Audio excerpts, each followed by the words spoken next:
Selamat datang teman-teman, pada video ini kita akan membahas tentang salah satu jenis pajak yang paling dekat dengan kehidupan sehari-hari kita, yaitu pajak penghasilan atau PPh pasal 21. Dalam video ini kita akan membahas secara mendalam mengenai pengertian PPh 21, siapa saja yang menjadi subjek dan objek PPh 21, bagaimana perhitungan dan pemotongannya, dan ulasan PMK nomor 66 tahun 2023 mengenai Natura. Dengan memahami materi ini, kita akan memiliki pengetahuan yang komprehensif tentang PPh 21 dan dapat melaksanakan kewajiban perpajakan dengan lebih baik. Baiklah, mari kita mulai dengan pengertian dari PPh 21. PPh 21 adalah pajak pemotongan yang dikenakan atas penghasilan yang diterima oleh seorang wajib pajak orang pribadi atau WOP dalam negeri atas pekerjaan jasa atau kegiatan yang dilakukannya. Umumnya PPh 21 ini berkaitan dengan pajak yang digunakan pada sistem penggajian suatu perusahaan. Namun sebenarnya PPh 21 juga digunakan secara luas untuk berbagai kegiatan lainnya.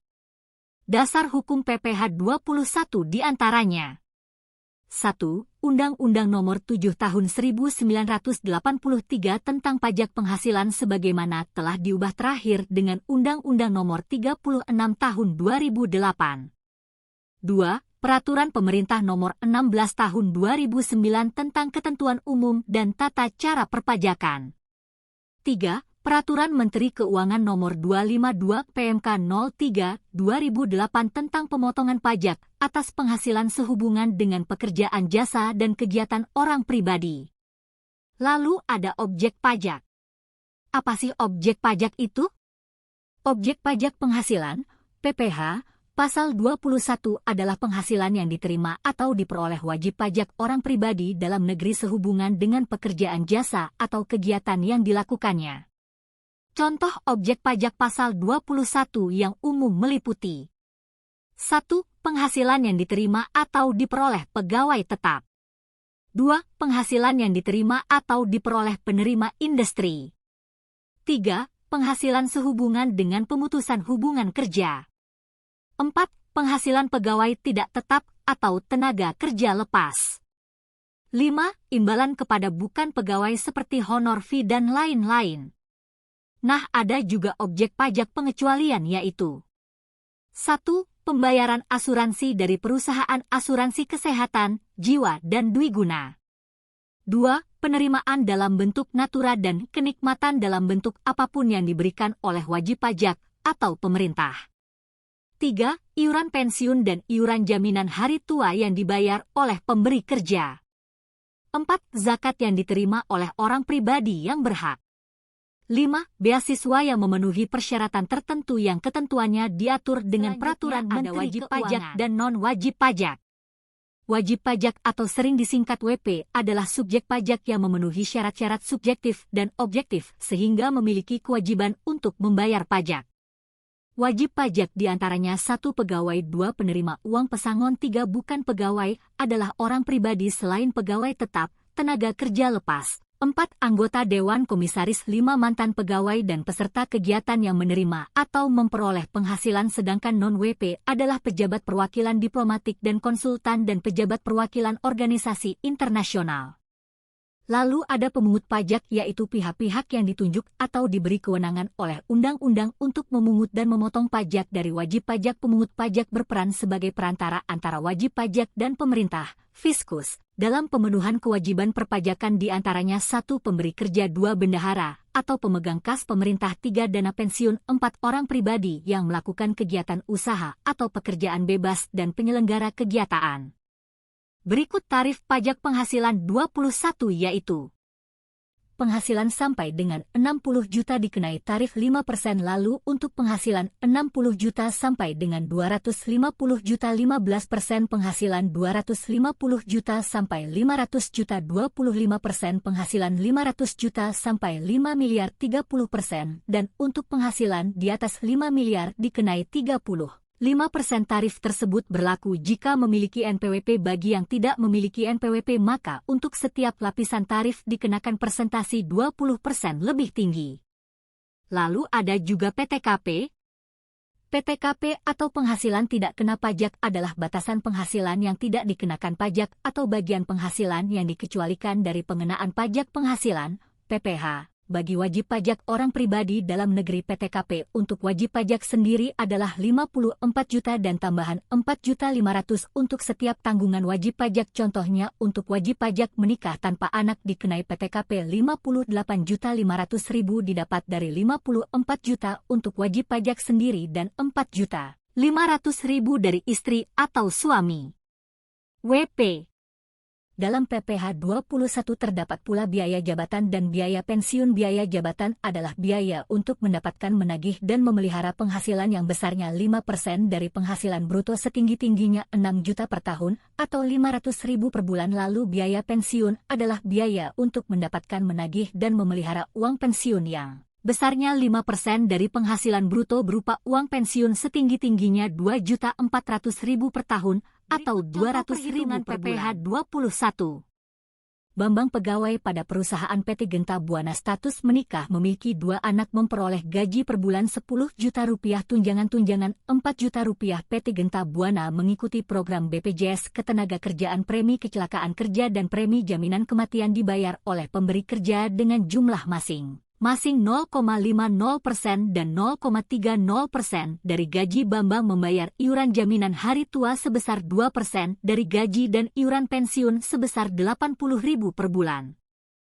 Pertama-tama kita menghitung penghasilan bruto dalam 1 bulan terdiri dari gaji 10 juta, tunjangan 4 juta, premi jaminan kecelakaan kerja yaitu 0,5% dikalikan dengan gaji 10 juta yaitu 50.000 rupiah. Lalu ada premi jaminan kematian 0,3% dikalikan dengan 10 juta yaitu 30.000 lalu dijumlahkan seluruhnya dan didapatkan penghasilan bruto adalah 14.080.000.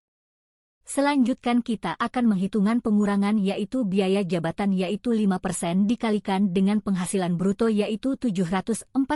Namun sesuai peraturan yang berlaku maksimal biaya jabatan adalah 500.000 sebulan. Lalu ada iuran JHT yaitu 2% dikalikan 10 juta yaitu 200.000 dan ditambahkan dengan iuran pensiun 80.000. 3 komponen ini dijumlahkan dengan total 780.000, maka penghasilan neto yaitu 14.080.000 dikurangi 780.000 yaitu 13.300.000 dalam sebulan atau 159.600.000 dalam 1 tahun. Selanjutnya kita menghitung penghasilan tidak kena pajak dengan status Bambang K2, maka PTKP Bambang adalah 54 juta untuk Bambang, 4.500.000 untuk istri dan 9 juta untuk 2 anak, maka PTKP Bambang adalah 67.500.000. Lalu kita hitung penghasilan kena pajak dari Bambang yaitu penghasilan neto setahun 159.600.000 dikurangi PTKP 67.500.000, hasilnya adalah 92.100.000. Ini merupakan dasar dari pengenaan pajak Bambang.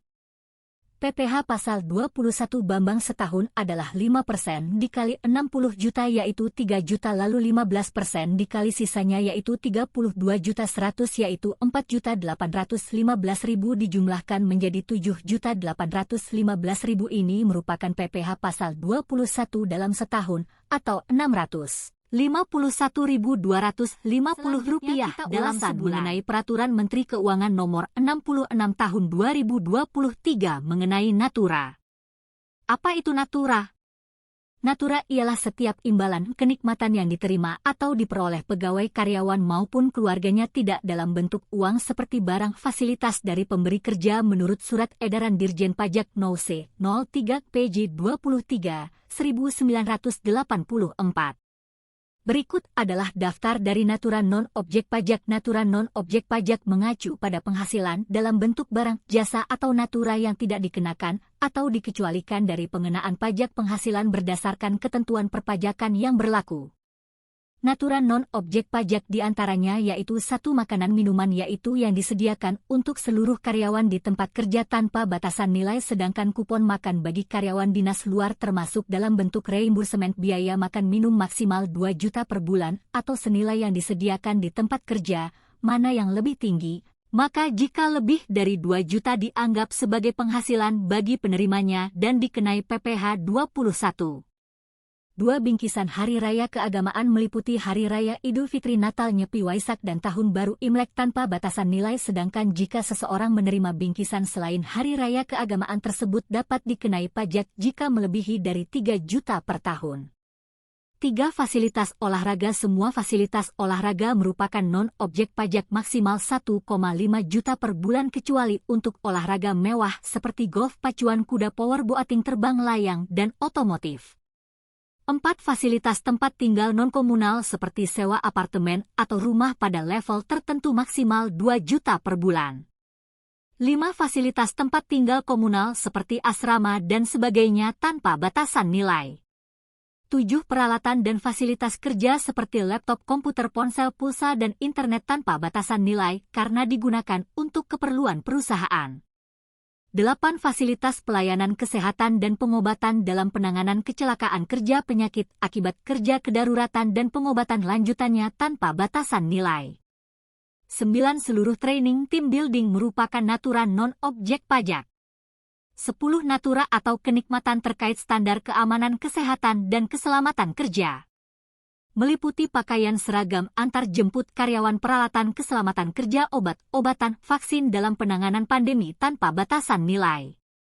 Dan 11. Sarana prasarana dan fasilitas bagi pegawai beserta keluarga yang bekerja di daerah tertentu termasuk daerah terpencil, meliputi sarana prasarana dan fasilitas perumahan, pelayanan kesehatan, pendidikan, pengangkutan, dan olahraga tanpa batasan kendaraan nilai. Bukan objek pajak jika pegawai atau penerima bukan pemegang saham dan penghasilan bruto tidak lebih dari 100 juta per bulan. 13. Fasilitas peribadatan antara lain berbentuk musala, masjid, kapel, atau pura yang diperuntukkan semata-mata untuk kegiatan peribadatan. Terakhir, fasilitas luran kepada dana pensiun yang ditanggung pemberi kerja bagi pegawai. Mengenai PPh 21 dan sedikit ulasan mengenai natura non-objek pajak. And then selesai materi kita mengenai PPh 21 dan PMK nomor 66 tahun 2023 mengenai natura. Mohon maaf jika banyak kesalahan dalam penyampaian atau ada materi yang kurang sesuai dan terima kasih untuk perhatiannya. See you.